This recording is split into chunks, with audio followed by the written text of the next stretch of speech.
It is not too late to start playing Etheria Restart. You have not missed anything yet, because right now you can dive into the game and catch up to everyone else that's been playing since the game launched. I want to talk about why turn-based strategy games like this don't have a specific time where you have to get in, or else you missed out on the game forever. Before I go any further though, I need to thank Etheria Restart for sponsoring the video and urge all of you who have never played the game before to check it out using my QR code or link in the description. It's absolutely free, it's absolutely awesome, and you'll get yourself 10 free summons just from using my code or my link. Now, what we're looking at here are all of my animus. You'll notice that I have been playing since day one. I've actually been playing since the beta, and I have not unlocked all of the animus. And we've done some substantial pulls and have a pretty good pull rate here on the channel, but it doesn't matter.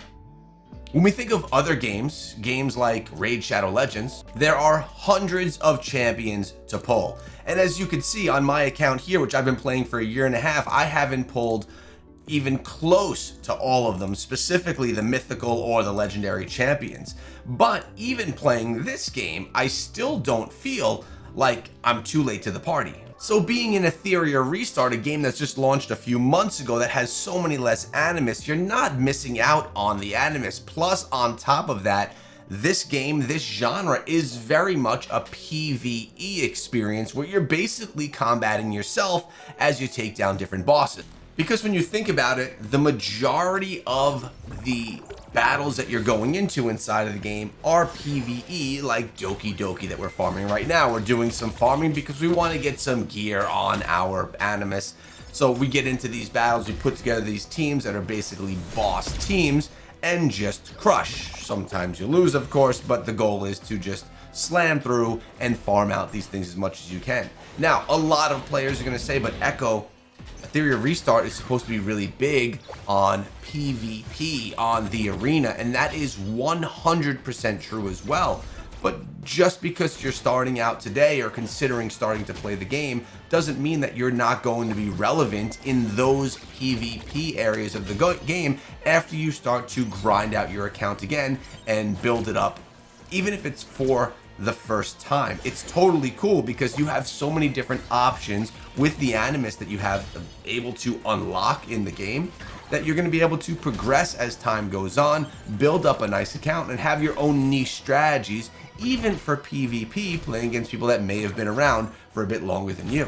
Not to mention that it's so, I don't want to say easy, but it's so generous in the pulls that you get. There's an 80 pull pity system inside of the game so that you're guaranteeing yourself an SSR after 80 pulls. And there's a soft pity that starts even before that, so you're always able to better your odds as you do your pulls. Then, of course, the reset will happen, and then you'll have that 80% chance again, or 80 pull chance again. Let me even show you what it looks like when we're looking at those pulls. Not to mention, there's so many strategies that you can have, from saving up your Hydra crystals so that you could have 8,000 in the bag ready for pulls when a new animus comes. You could essentially guarantee yourself any new animus if you're smart with your currency inside of the game. So right now we could even take a look at some of our probabilities about the rules. You got your summon record. It's going to tell you basically when you're going to be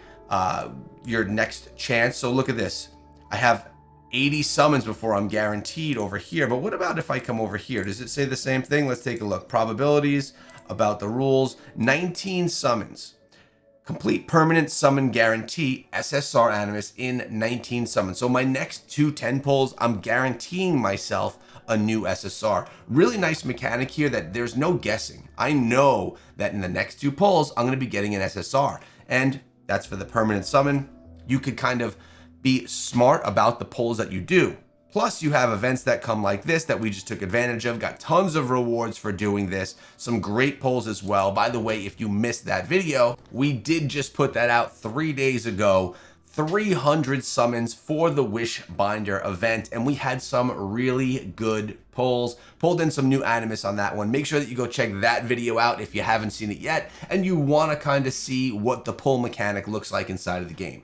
But at the end of the day, I just don't want players to feel like because they didn't get involved in the game on day one that it's too late for them, that they've already missed the party. When you think about mobile games, there's games out there like Clash of Clans that have been out now for almost 11 years.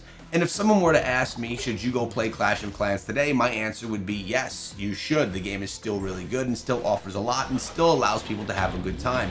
Same thing here, plus you have the element where you could still be competitive. And in my opinion, when we're taking a look at turn-based strategy games that are infused with anime, I think this is one of the best options to play out there, which is a huge part of the reason why I'm working with Etheria Restart, why I'm putting together a channel just to cover this game and support it, because I think the game really is in a good place. Plus, not to mention, one of my great friends, Hermes, is also in love with the game, and I'm able to bring him into so many of these videos as well, where he can give some guidance to the community. If you guys don't know, Hermes is a regular expert I bring into the game. He's been playing since the very beginning. He's better than I am at the game, and he comes in and gives me advice on how to be a better player, as well as all of you, how to do bosses, how to do builds, how to do PvP coming very soon. So a lot of cool things are going on both inside of the game and here on the channel, and I think it's a really good time for many people that haven't given it that first shot to give it that first shot now.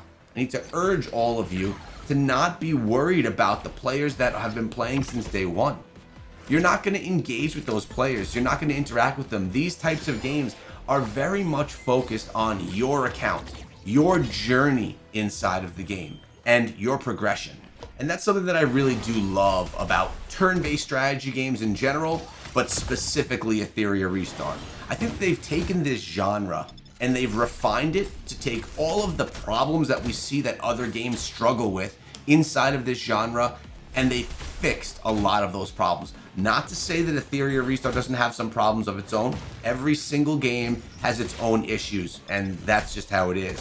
But I think that this is really done well, and it brings us a lot of joy while we're playing the game. Not to mention, it's probably one of the best looking turn-based strategy games available on the market right now. Now, I'm not sure if you noticed this, but we're fighting Shadow Flame Hoyon right now and absolutely demolishing. This is on the hardest of difficulty. Take a look right here at how much damage this team that we've built is able to do. This is a poison team that we put together. I actually put out 2 videos recently. One had to do this on hard and one had to do this on Inferno, and just demonstrating the amount of poison damage that we were able to put together with this team. Keep in mind, 3 of the 4 animus used on this team are just SRs. There's Shadow Sanya, who you just saw attack, who is the only SSR on this account. Or on this team, I should say. Now, we did just lose one of our players right there, which is not ideal. Let's see, are we going to actually, we may come in with a loss right here. Let's see. Oh no. No. What a bad example. So when I started that round, I didn't click quickly enough on the boss to do that auto targeting. I just messed it up again. There we go. Let's try and get that auto target. There we are.